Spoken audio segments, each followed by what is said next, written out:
Estudo das Cartas de João, de Jen Wilkin. Semana 8. Para que saibam.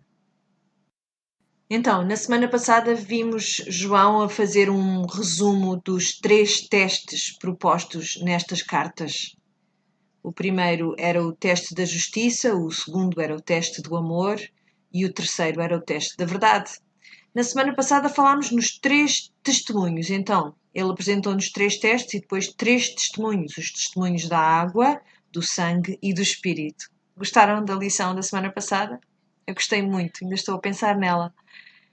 Então, basicamente, ele agora vai fazer uma espécie de um PS a esta carta.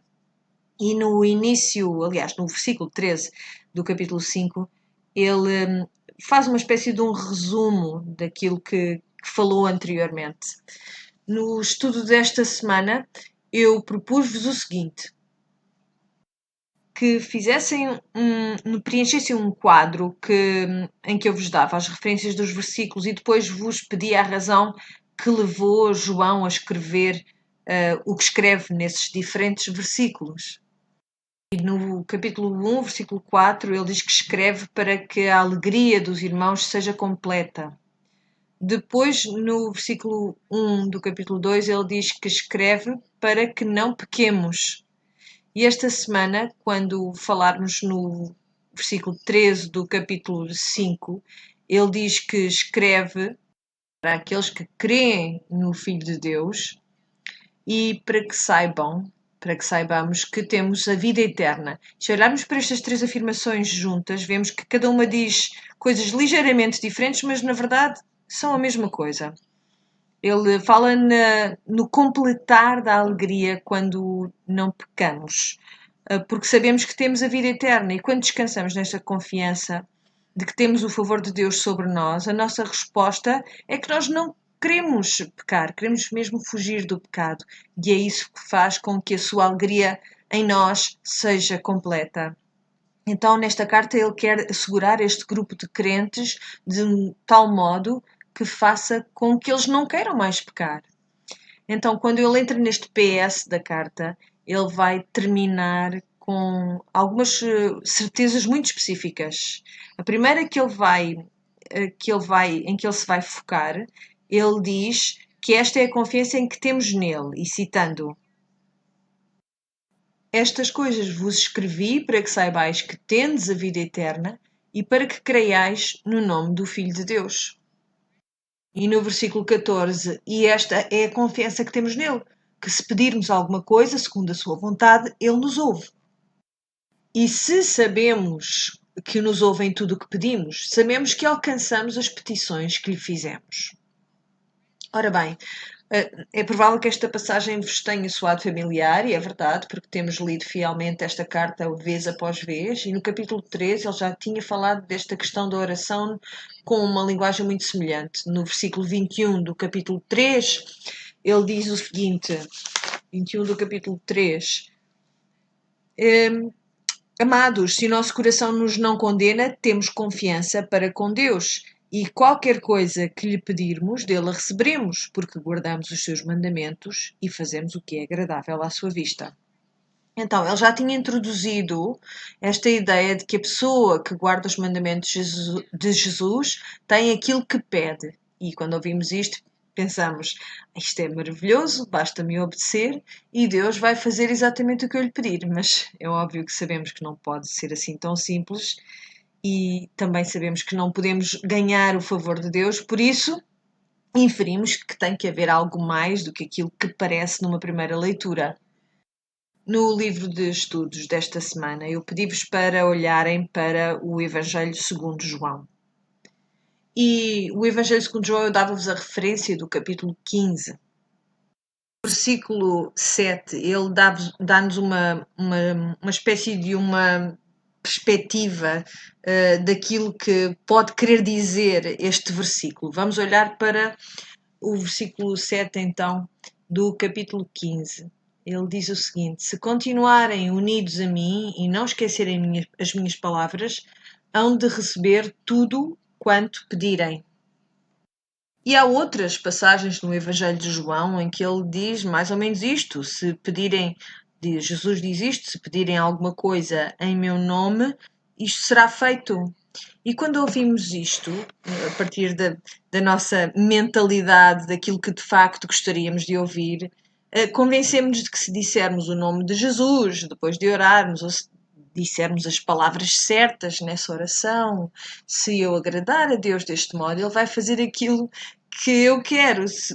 E eu acho que quando nós acabamos neste lugar, neste tipo de mentalidade, perdemos de facto a noção daquilo que o apóstolo João está a tentar dizer nestes versículos. Ele fala em permanecer em Jesus. Jesus diz que se permanecerem em mim e se as minhas palavras também permanecerem em vós, não esquecerem as minhas palavras, então vocês vão receber tudo aquilo que pedirem. Porque imaginem lá o que é que nos acontece quando de facto a sua palavra permanece em nós, tem raiz em nós. Nós começamos a desejar aquelas coisas que o próprio Jesus deseja, que o próprio Deus deseja. No Antigo Testamento, nos Salmos, o que é que o salmista diz? Eu escondi a tua palavra onde? Guardei a tua palavra onde? No meu coração. Para que o quê? Para que não peque contra ti. E porquê que não, o salmista acha que não vai querer pecar contra Deus depois de guardar a palavra no seu coração? Porque passamos a amar então as suas instruções, a sua lei. E isto vai afetar o nosso coração de tal modo que ele é benéfico para o coração. Quando nós citamos aquele versículo, permanece no Senhor e Ele te concederá os desejos do teu coração, ele não te dá aquelas coisas que o teu coração naturalmente deseja. Ele dá-te um novo conjunto de desejos que estão em linha com aquilo que o próprio Deus quer. Como novos crentes, será que nós desejamos as coisas que o próprio Deus deseja? Não. Nós oramos de um modo muito incipiente, muitas vezes, e muito infantil até, e tudo bem, mas aquilo que João nos está a querer dar é a confiança de que, a partir do ponto em que nós nos cansemos de orações básicas como Senhor, faz com que não chova no meu aniversário, e depois temos um dia de sol e dizemos, uau, o Senhor respondeu mesmo à minha oração. Quando nos fartamos finalmente de orar assim, porque, na verdade, houve tantos dias, entretanto, em que pedimos por sol e recebemos chuva, e o Senhor continua a ser fiel a nós, aí as nossas orações começam a mudar, não acham? Ou pelo menos deveriam mudar. E nós começamos a pedir menos resultados e mais para contentamento, independentemente do resultado das coisas. Não quer dizer que não peçamos resultados, claro que sim, mas há um modo de pedirmos por resultados de tal maneira que a nossa mão está fechada quando pedimos por eles. Estamos agarradas àquele resultado. E depois há outra maneira de pedir por um determinado resultado, em que fazemos essa petição de mão aberta. Eu sei que há pessoas que me estão a escutar que têm orado por situações muito, muito dolorosas, na esperança que o Senhor atue de um modo que, tanto quanto eles conseguem, essas pessoas conseguem perceber, é um modo de agir de acordo com a natureza de Deus.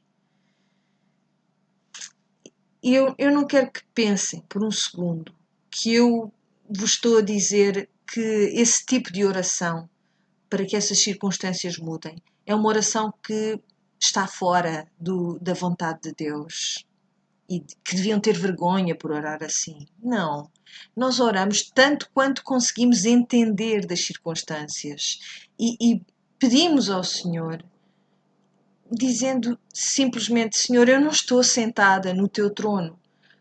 Não estou, mas isto parece-me ser certo. Por isso, Senhor, age neste lugar. E depois, quando vemos qual é o resultado e dizemos: Senhor, eu confio em Ti, de algum modo isto é de acordo com a Tua vontade. Talvez neste momento ainda não acontece, mas eu acredito que virá a fazer sentido, que as coisas funcionarão do modo que me parece estar em linha com a pessoa que tu és, Deus.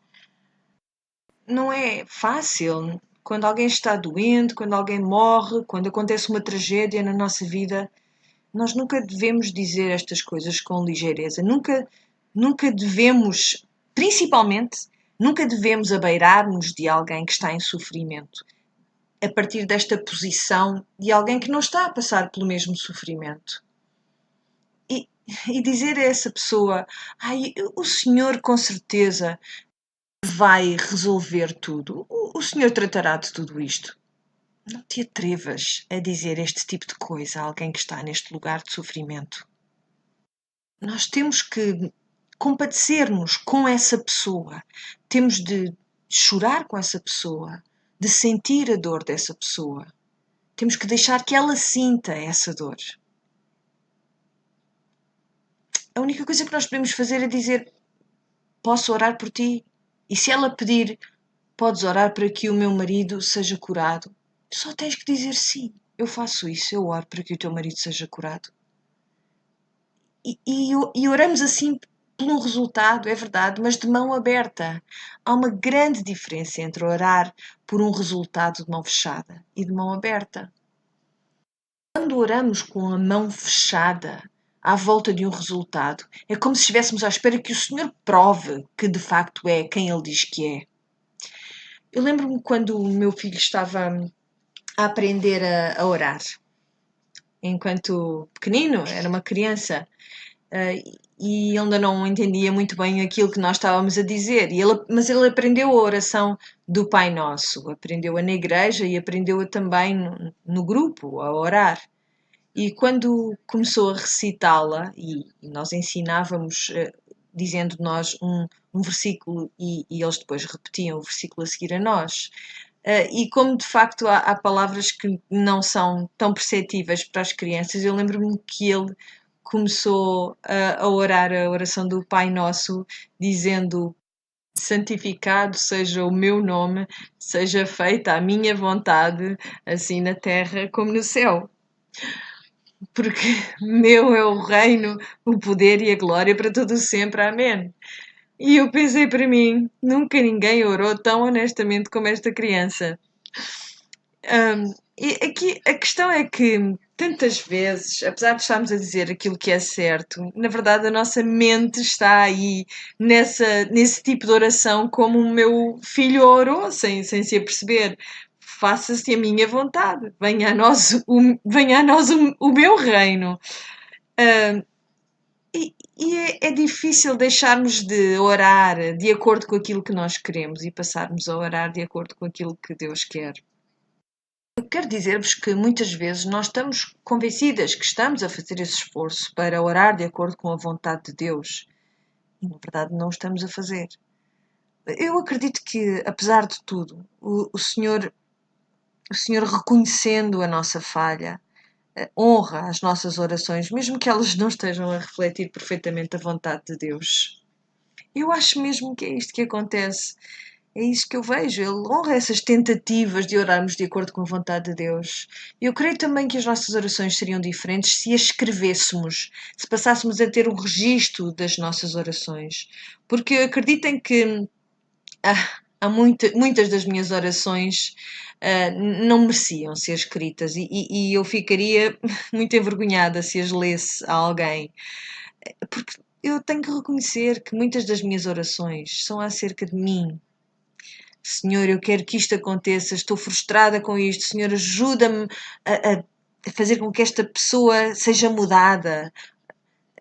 E quando oro, muitas vezes, mesmo que esteja a orar por outra pessoa, estou a pensar, mas é no modo como a mudança dessa pessoa vai ter um impacto positivo em mim, vai ajudar-me, de modo que o meu reino venha até mim e que a minha vontade seja feita.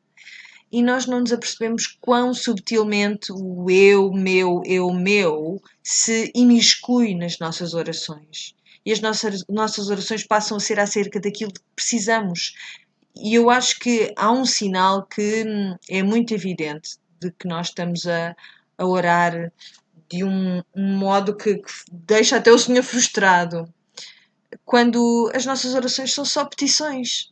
quando nos esquecemos que há outros elementos para uma oração. Deveríamos estar, por exemplo, a pedir perdão.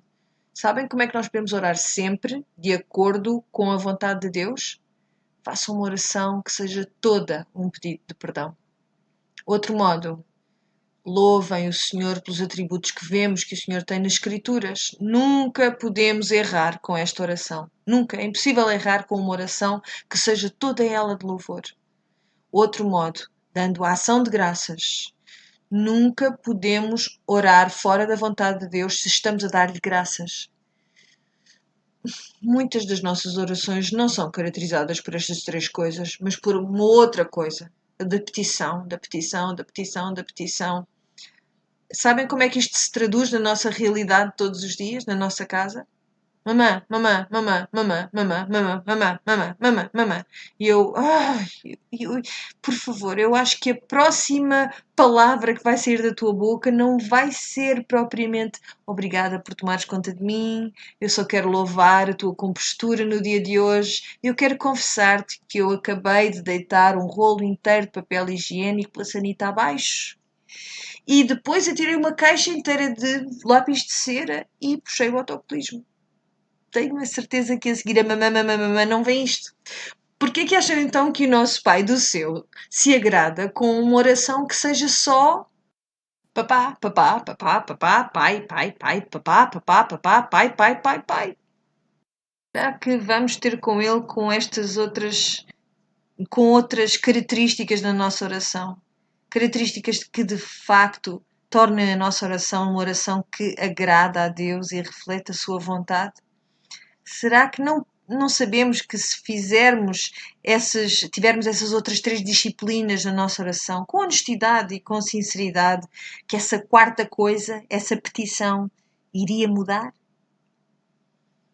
Eu não sei quanto a vós, mas se as minhas orações de facto fossem escritas, eu acho que nunca ninguém iria querer lê-las.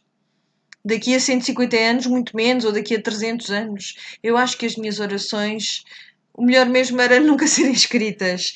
Mas eu quero ler-vos uma oração que foi escrita há muito tempo atrás por um puritano, aliás, por vários puritanos que foram guardadas ao longo deste tempo, e eu quero que vocês escutem esta oração destes puritanos e que pensem se isto soa como as vossas orações, ou as nossas orações.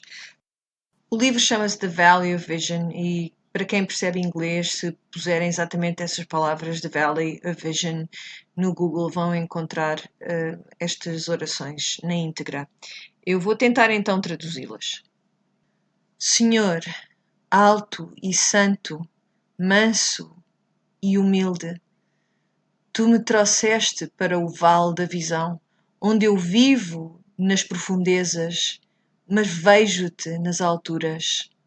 Rodeado pelas montanhas do pecado, eu contemplo a tua glória.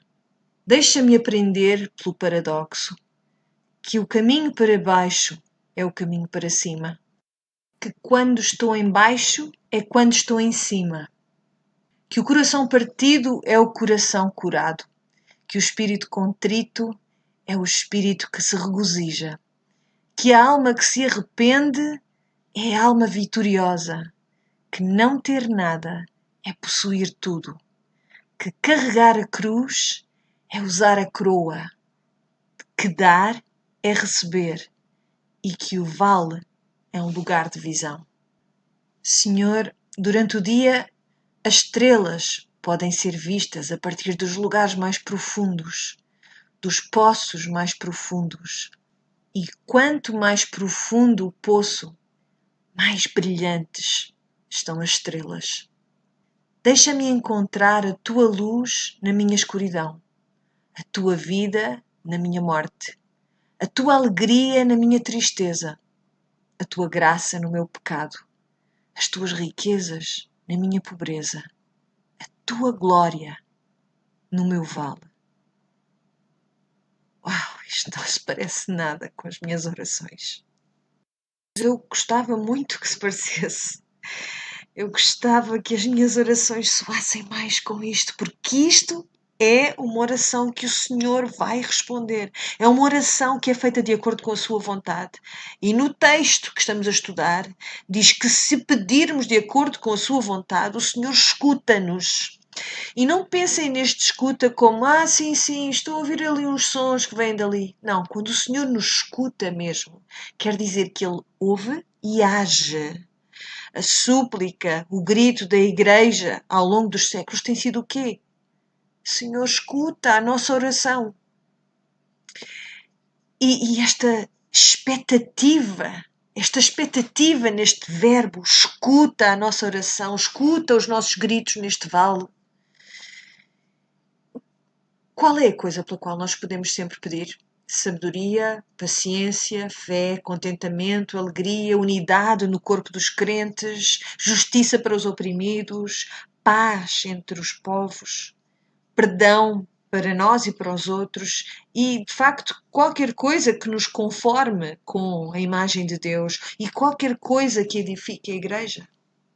Isto são pedidos que tu podes fazer a qualquer momento. E tu dizes, sim, mas e as outras coisas? E o emprego do meu marido que está em risco de despedimento? Ou o meu trabalho? Ou o meu filho que está doente? Eu não posso pedir a Deus por estas coisas? Sim, sim, tu podes pedir por estas coisas. Pede por resultados, mas falo com mão aberta, confiando que o Senhor de facto conhece qual o melhor resultado.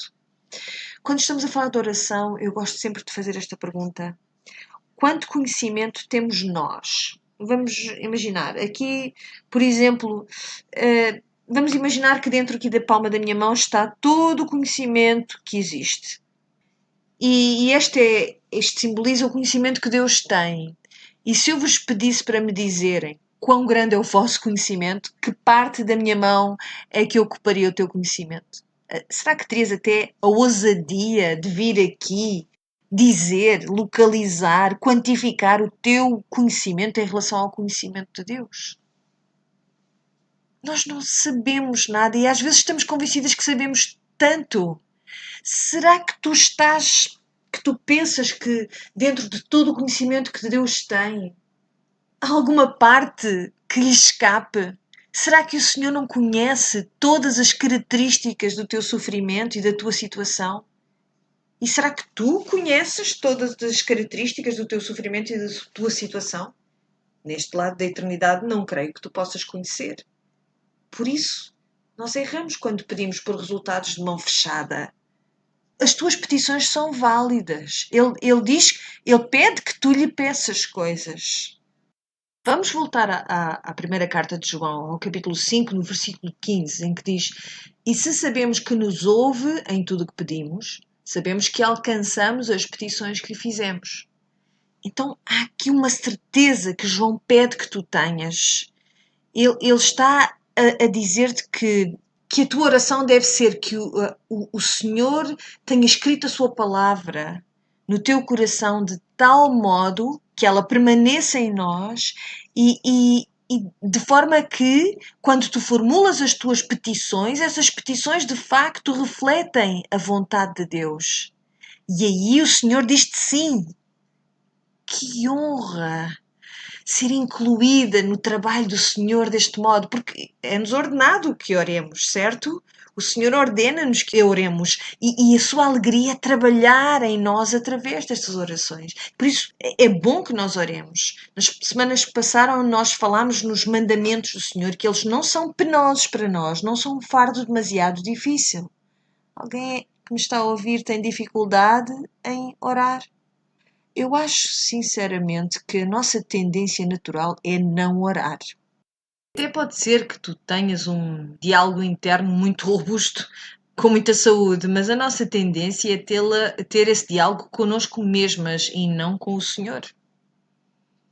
E por isso, uma parte disto não é só orar de acordo com a vontade do Senhor, mas, por favor, ora.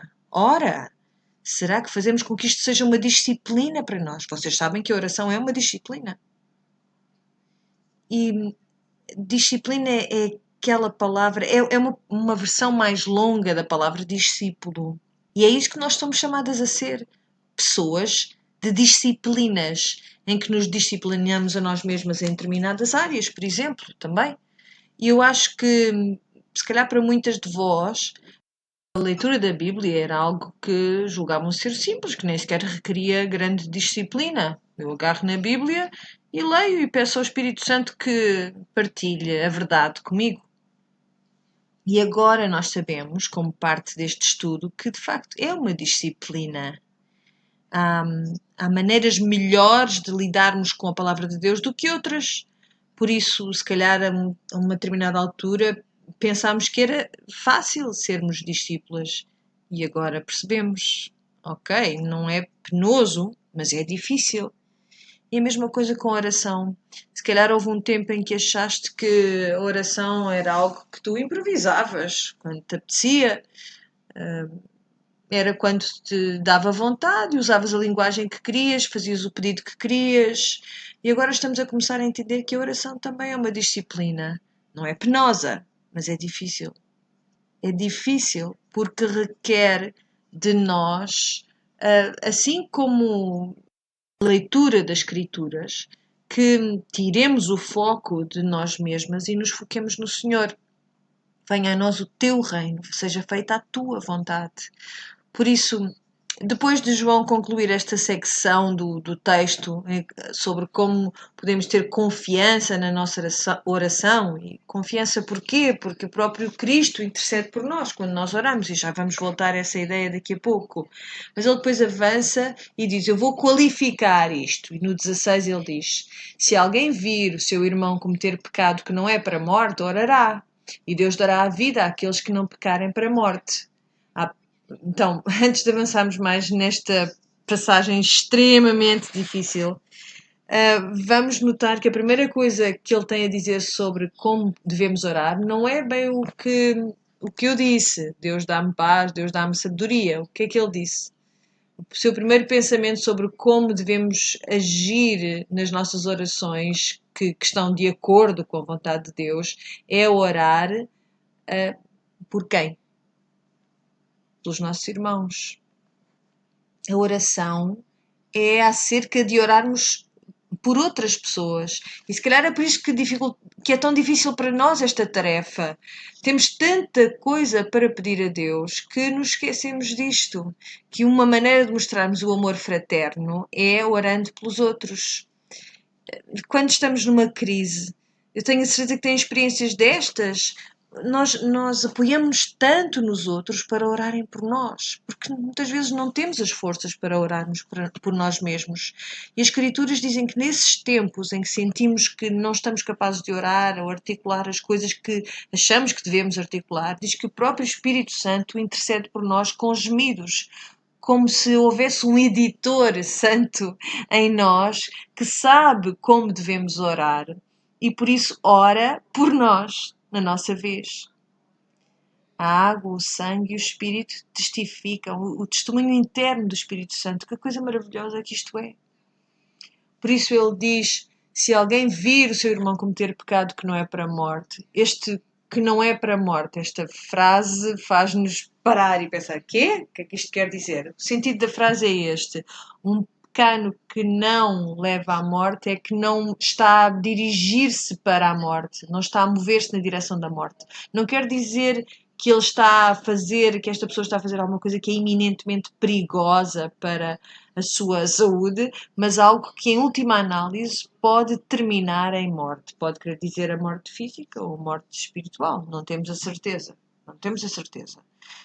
A minha tendência é pensar que ele se está a referir a uma morte espiritual, se bem que nós temos exemplos na Escritura de pessoas que recebem a morte física de imediato por terem cometido um pecado.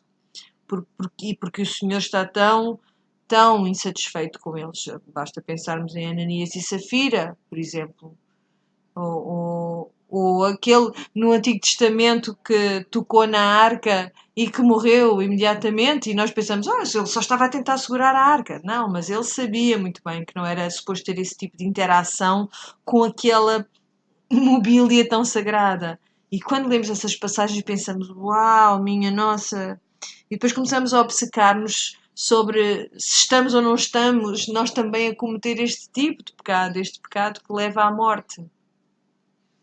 Ora bem, se é uma morte física, então quer dizer que esta passagem pode aplicar-se a crentes e a descrentes, porque diz irmão, se alguém vir o seu irmão a cometer pecado. E até este ponto nós discutimos que este termo irmão se aplica ao corpo dos crentes.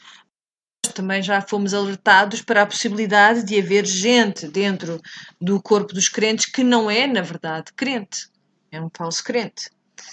É a parábola do trigo e do joio, dos bom peixe e do mau peixe. Estas parábolas estão lá para nos ensinar que, apesar de haver gente a quem nós chamamos irmãos, e nós achamos que são irmãos, podem estar, podem, na verdade, não serem verdadeiramente crentes. Por isso é possível que isto aconteça. Pessoas que estão a cometer pecado que os vai levar à morte. Por isso eu acho que não é claro, seja como for, do que é que se trata aqui. A minha tendência é pensar que está a falar de uma morte espiritual, que por estes pecados habituais e repetidos,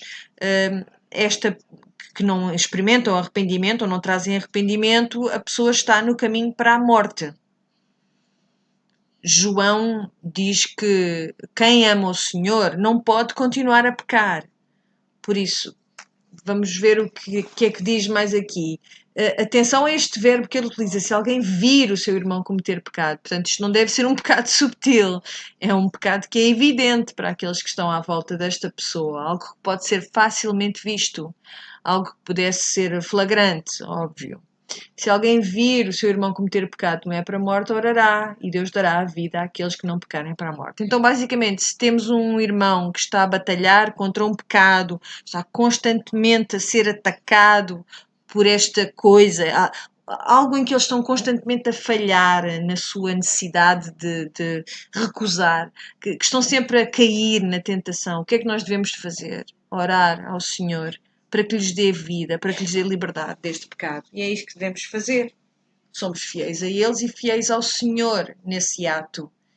E por isso João diz que o Senhor dará vida àqueles que não pecarem para a morte. Mas depois diz, há pecado para a morte, e por isso não digo que ore. Toda a iniquidade é pecado, e há pecado que não é para a morte. Ora bem, ok, cá vamos nós. Então, ele diz que há pecado que não é para a morte. Qual é o pecado que não é para a morte? João já nos disse. 1 João 1,9. Se nós confessarmos os nossos pecados, ele é fiel e justo para nos perdoar os nossos pecados e limpar-nos de toda a iniquidade. Por isso, esse tipo de pecado não conduz à morte, não é? O pecado que é confessado não leva à morte. O pecado que não é confessado não tem arrependimento e, portanto, vai levar à morte. É este pecado habitual e flagrante. Ora bem, sabemos que há pessoas que parecem dar por si em pecado, apesar de nenhum de nós poder dizer que peca sem conhecimento. Senão o Senhor nunca poderia pedir-nos contas sobre os nossos pecados. Mas há pessoas que acordam de manhã a pensar em modos de pecar, de se rebelarem. Sim, há pessoas que são autodestrutivas, são egocêntricas, não conseguem escutar nada do que lhes é dito, continuam no seu percurso, não aceitam a correção nem o aconselhamento. Eu diria que esse tipo de pessoa é um candidato para esta discussão. Alguém que não é ensinável, que acorda de manhã a pensar em maneiras de ofender a Deus, mesmo que não reconheçam que isto é assim. Há duas instâncias no livro de Jeremias em que Deus diz a Jeremias, não ores pelo meu povo. Isso é arrepiante. Ele diz isso em resposta à sua absoluta e repetida idolatria, vez após vez após vez, sacrificando os seus próprios filhos a ídolos. E aí Deus diz a Jeremias, não ores por estes. Mas será que isto caracteriza o modo como o Senhor fala de como devemos lidar com pessoas que pecam? Não, mas há alturas em que a sua frustração para com a nossa desobediência chega a tal ponto em que ele diz, não ores mais por estas pessoas, porque quando o que me estás a pedir para eu fazer é ignorar o pecado destas pessoas.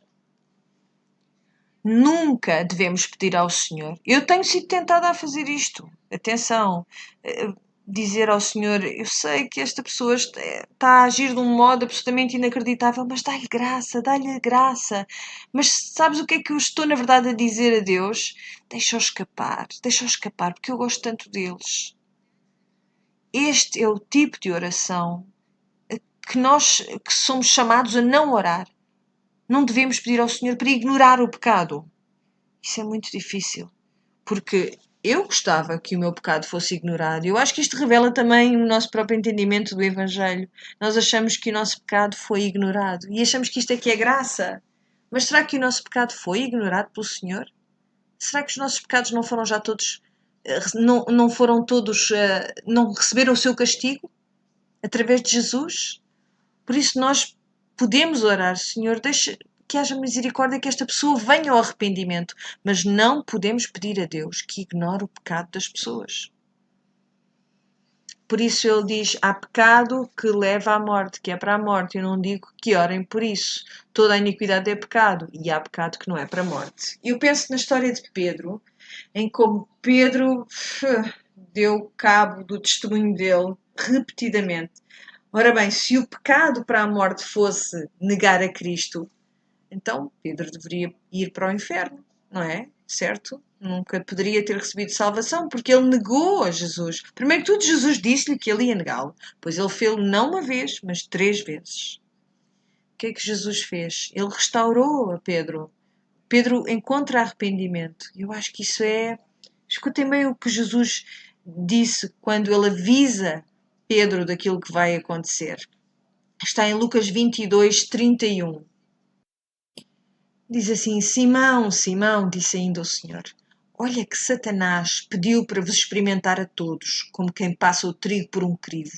Mas eu roguei a Deus por ti, para que a tua fé não falhe. E tu, quando voltares para mim, encoraja os teus irmãos.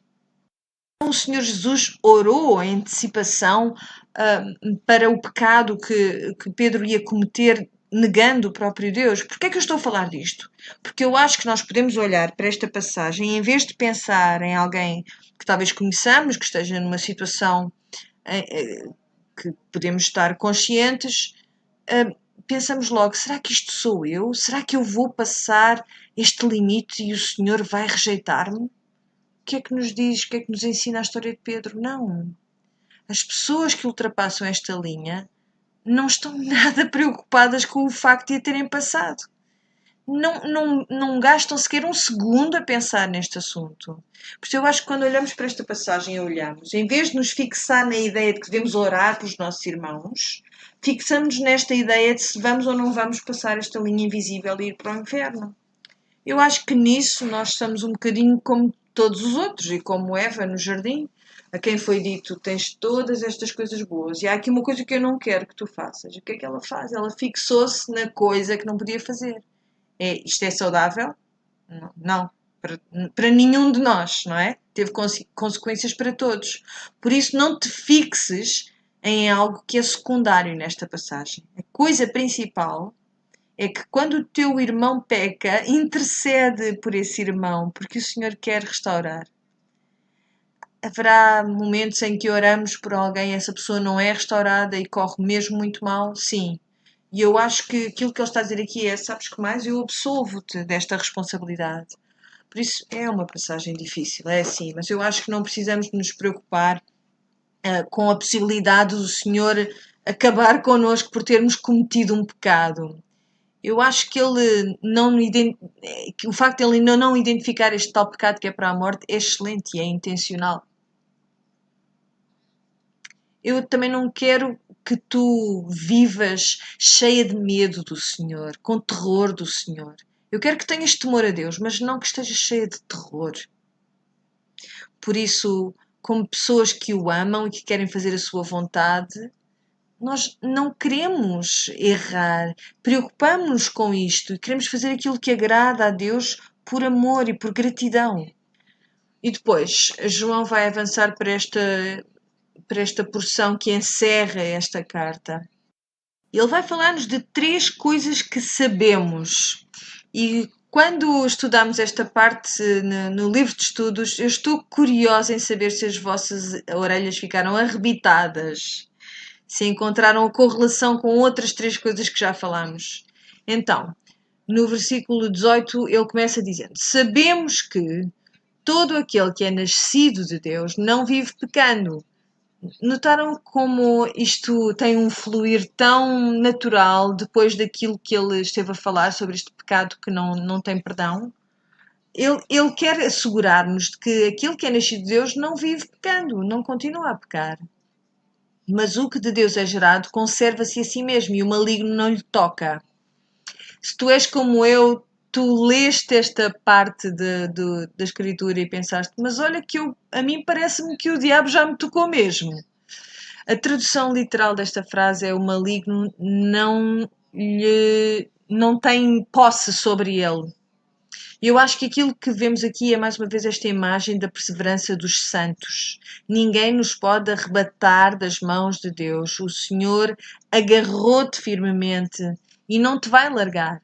Assim como vimos na história do Antigo Testamento, em Jó, em que o Senhor tinha Jó bem agarrado, ele foi cedido por um tempo, foi permitido a Satanás que o testasse. Mas Satanás não teve posse de Jó. Assim como Pedro também não foi posse de Satanás. Sim, ele foi passado por um crivo, como Jesus o avisou. Mas foi guardado, apesar de tudo. E é disso que nós estamos a falar aqui. Sabemos que todo aquele que é nascido de Deus não vive pecando, mas o que de Deus é gerado conserva-se a si mesmo e o maligno não lhe toca. A outra parte aqui é, se nós estudarmos Tiago, nós vamos poder ver como é que nós nos metemos no pecado. No primeiro capítulo da carta de Tiago, diz que nós pecamos por causa dos nossos próprios desejos malignos. Tu tens medo de Satanás? Eu acho que deves ter medo, mas é do teu coração maligno. Tem medo, mas é do teu coração maligno. Pede ao Senhor que te guarde, que mude os desejos do teu coração. Por isso ele depois avança no versículo 19. Sabemos que somos de Deus e que todo o mundo está no maligno. Se lembrarem, isto já tinha aparecido antes, quando falámos no texto do amor. Lembram-se disto? Ele falou como devemos ter amor pelos irmãos e avisou que não devemos amar o mundo e as coisas do mundo, mas em vez disso amar a Deus. Vem um padrão aqui. Qual foi a primeira coisa que ele abordou quando, no versículo 18? Qual é a coisa que nós sabemos tem a ver com o quê? Com a justiça de Deus. A segunda coisa que nós sabemos, no versículo 19, tem a ver com o quê? Com o amor. E a terceira coisa que nós sabemos, vamos ver o que é que diz o versículo 20. Sabemos que já o Filho de Deus é vindo e nos deu entendimento para conhecermos o que é verdadeiro. E no que é verdadeiro estamos, isto é, em seu Filho Jesus Cristo. Este é o verdadeiro Deus e a vida eterna. Filhinhos, guardai-vos dos ídolos. Amém. E quando chegamos a este último versículo, parece que de repente deu-lhe uma coisa e enfiou isto assim, quase a papo seco no final desta carta. Mas percebemos para já, e antes de irmos a este último versículo, percebemos para já então que esta terceira coisa que nós sabemos tem a ver com a verdade. Então são novamente os tais 3 testes que João aborda e propõe nestas cartas. Mas então, vamos a este último versículo. Será que isto foi assim tão seco? Ou será que este versículo não tem tudo a ver com aquilo que ele tem estado a trazer até nós? Com toda a própria carta. Porque nos versículos 20 e 21, a palavra verdadeiro tem a ver... o que ela quer dizer, na verdade, é genuíno, por oposto a algo que é contrafeito. Então vamos olhar para isto desta maneira. Vamos reler.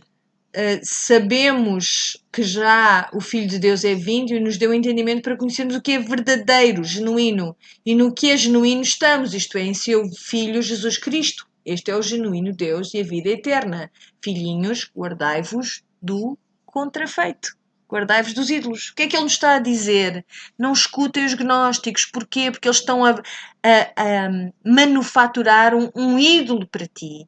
Eles estão a preparar um falso evangelho para ti que é muito mais confortável, porque apela ao modo como tu queres que Deus seja. Tu queres adorar um Deus que diz: eu não preciso da obediência de ti. Queres é ter uma vida espiritual rica e real. Tu queres adorar um Deus que te diga: não é preciso olhares para as minhas escrituras com tanta diligência assim. Eu vou derramar o meu conhecimento sobre ti, porque tu és um dos meus escolhidos. Mas escuta, não caias nessa. Sabes porque que o primeiro mandamento é: não terás outros deuses antes de mim? E o segundo é: não farás imagens de ídolos, porque nenhum outro Deus é verdadeiro. Todos eles são contrafeitos do Deus genuíno. E ele está a escrever para pessoas que vivem numa era em que a idolatria existia no sentido literal e esta idolatria é prevalecente, existe em todo lado. Quando vais a um jantar, provavelmente vais comer carne que foi sacrificada aos ídolos. E se és um homem de negócios, vais ter que ir a determinados rituais que são feitos para honrar outros deuses. Por isso nem sequer podes fazer negócios ou dar uma festa sem te meteres na idolatria, sem teres algum contacto, sem deixares que esta idolatria tenha os seus dedos na tua vida. Nós não vivemos em culturas assim, per se, mas será que não é exatamente a mesma coisa com a qual nós nos degladiamos? Por isso, aquilo que podemos tirar desta carta é um apelo a que vez após vez, nos cheguemos à justiça e à verdade, porque o que ele está aqui a tentar alertar-te é para que não deixes que estes deuses contrafeitos se imiscuam na tua vida. Cada ídolo é, em última análise, não um ídolo por si mesmo, mas é algo que nós fizemos nós mesmas. Nós tornamos algo numa coisa a adorar e assim criamos um ídolo. Por isso, nós faremos uma de duas coisas. Nós seremos conformadas à imagem de Deus, nós seremos esculpidas à sua imagem, ou nós quereremos conformar Deus à nossa imagem. Nós vamos esculpi-lo de acordo com uma imagem que nos sirva. E fazendo isto, tornamos a nós mesmas deuses.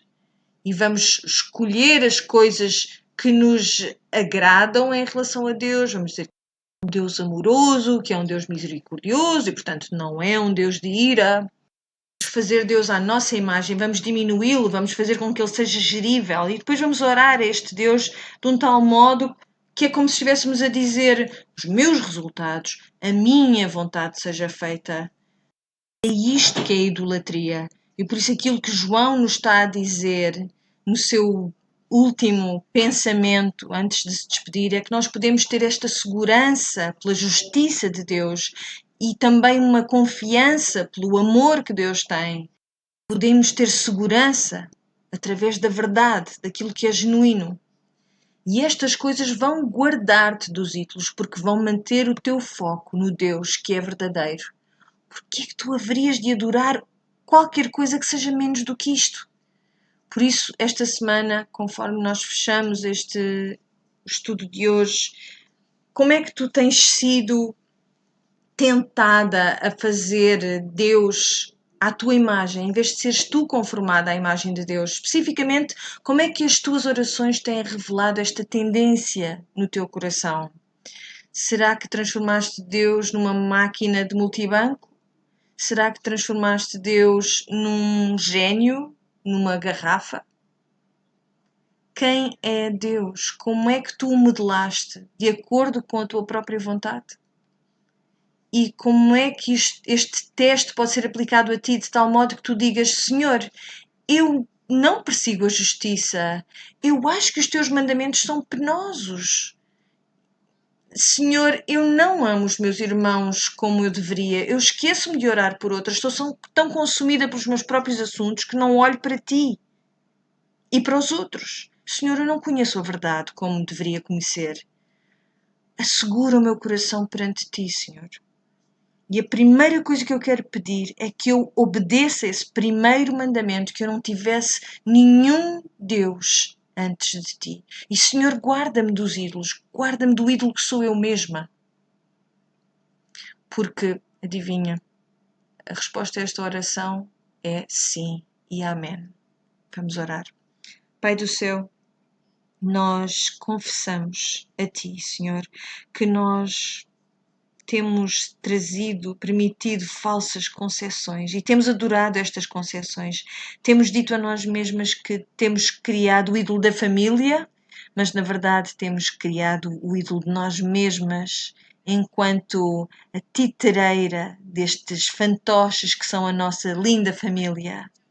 Dizemos a nós mesmas que criamos o ideal de um trabalho, mas na verdade nós criamos um ídolo de nós mesmas como a melhor trabalhadora deste lugar. Indispensável. Nós mentimos a nós mesmas e atribuímos a nós mesmas coisas que são só verdadeiras em Ti e achamos que conhecemos tudo porque temos acesso à internet. Nós acreditamos que temos toda a sabedoria porque nós tomamos melhores decisões do que a pessoa que está ao nosso lado. Nós acreditamos que nós temos todo o poder porque nós somos influenciadoras ou porque temos dinheiro, temos autoridade que nos é dada pelos homens. Pai, quebra estas nossas falsas concepções. Senhor, ensina-nos a não escolher aquilo que é contrafeito, em vez daquilo que é genuíno. Senhor, obrigada pelo testemunho da água, do sangue e do Espírito, que testemunham que Tu apenas és o Deus genuíno. E nós pedimos estas coisas no nome de Jesus. Amém.